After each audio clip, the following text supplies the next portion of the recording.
మీరు కూడా ఎవరన్నా మాట్లాడితే అమ్ముడుపోయారంటూ కూడా వార్తలు విన్నాం మేము. అవునండి. నేను కూడా అమ్ముడుపోయాను. కరెక్టే. ఎట్లా అమ్ముడుపోయానంటే, వైసీపీ ప్రభుత్వంలో పవన్ కళ్యాణ్ మీద దాడి చేస్తంటే, పవన్ కళ్యాణ్‌ని కాపాడుకోవటానికి వైసీపీ పార్టీని, జగన్మోహన్ రెడ్డిని ఎక్కువ విమర్శించింది, తిట్టింది నేనే. ఎక్కువ దాడి చేసింది నేనే. నేను మరిప్పుడు ఛాలెంజ్ ఎందుకు చేస్తా. వైసీపీకి అమ్ముడుపోయారు మీరు? ఒక్క నిమిషం అండి. అది ఎక్కువ దాడి చేసి ఛాలెంజ్ చేసిన తిట్టినోడిని నేనే. మరి ఆ రోజు పవన్ కళ్యాణ్ ఎన్ని కోట్లు డబ్బు ఇచ్చాడండి నాకు? వైసీపీ తిట్టడానికి నాకు ఎన్ని కోట్ల రూపాయలు డబ్బు ఇచ్చాడు పవన్ కళ్యాణ్?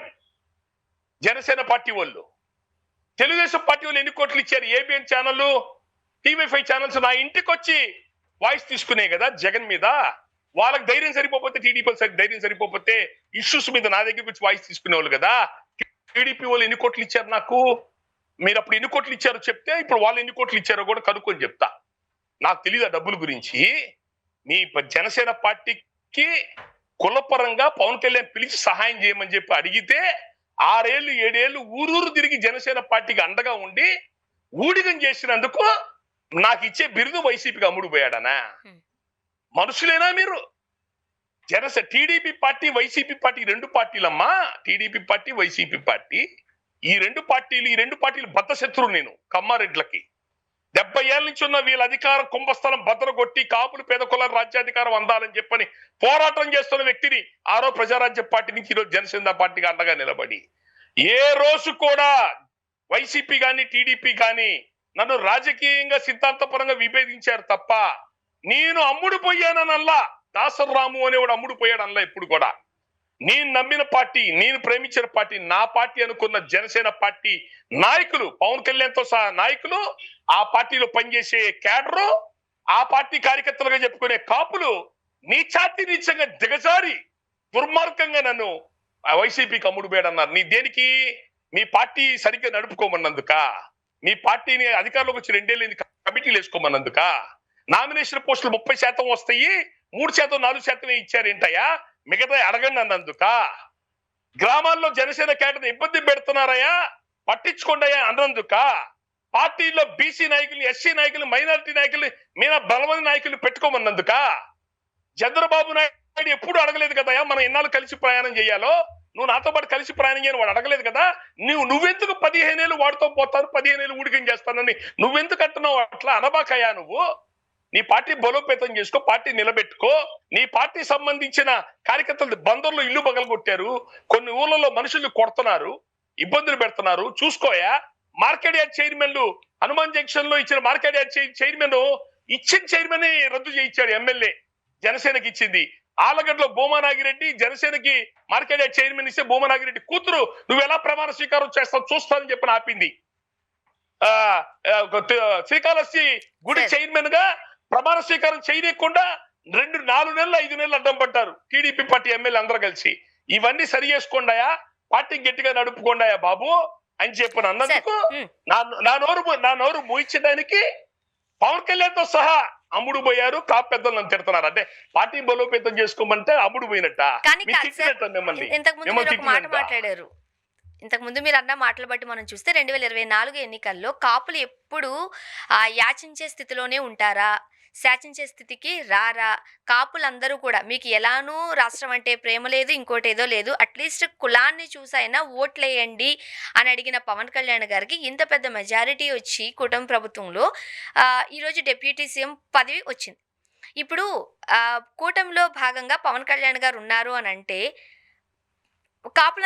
కాపులందరికైనా అండగా ఉన్నట్టే కదా, కూటమి వెంట ఉన్నట్టేనా అనుకోవచ్చా? అమ్మా, కొన్ని రాజకీయ పార్టీల్లో కాపు ఎమ్మెల్యేలు, అన్ని రాజకీయ పార్టీలు ఇప్పుడు కొన్ని 100 మంది ఎమ్మెల్యేలు చేశారమ్మా, మంత్రులు చేశారు, డిప్యూటీ సీఎంలు కూడా చేశారమ్మా. చంద్రాజప్ప వీళ్ళందరూ కూడా.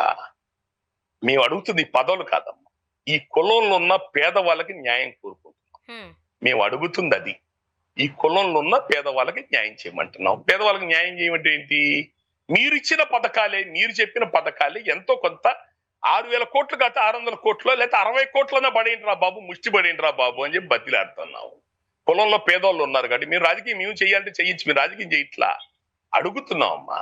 అడుగుతున్నాం. అప్పుడు వైసీపీ పార్టీలో కూడా ఈడబ్ల్యూఎస్ మిగతా వాటి పోరాటాలు చేసేవాళ్ళం, మేము బలంగా నిలబడి పోరాటాలు చేశాం. ఇప్పుడు అడుగుతున్నదే ఇచ్చే మంత్రి పదవులు ఇవి కాదమ్మా.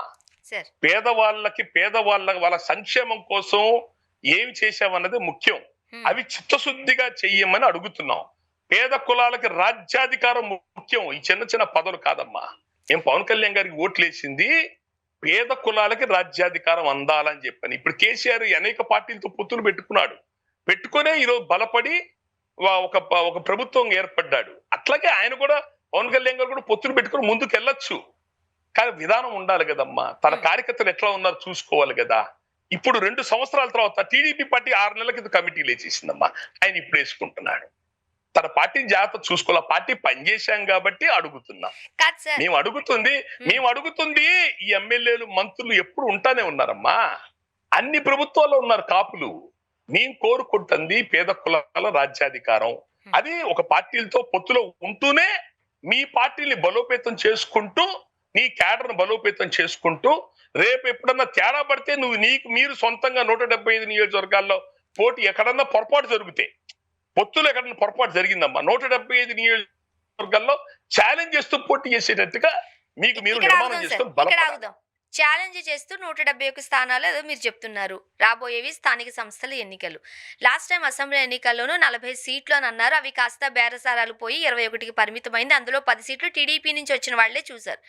ఇప్పుడు స్వయంగా నాదెండ్ల మనోహర్ గారే చెబుతున్నారు, పార్టీ జెండా ఊపినంత మాత్రాన, లేదు అని అంటే బ్యానర్స్ ఉన్నంత మాత్రాన అక్కడ బలంగా ఉన్నట్టు కాదయ్యా, ముందు మీరు ఇది తెలుసుకోండి అని స్వయంగా నాదెండ్ల గారే చెబుతున్నారు. మీ బలాబలాలెంతో మీరు ఎలా మాట్లాడతారు అన్ని స్థానాల్లోనూ పోటీ చేయాలి అని?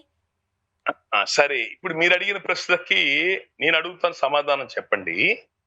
2024 ముందు లోకల్ బాడీ ఎలక్షన్స్ వచ్చినాయి కదమ్మా.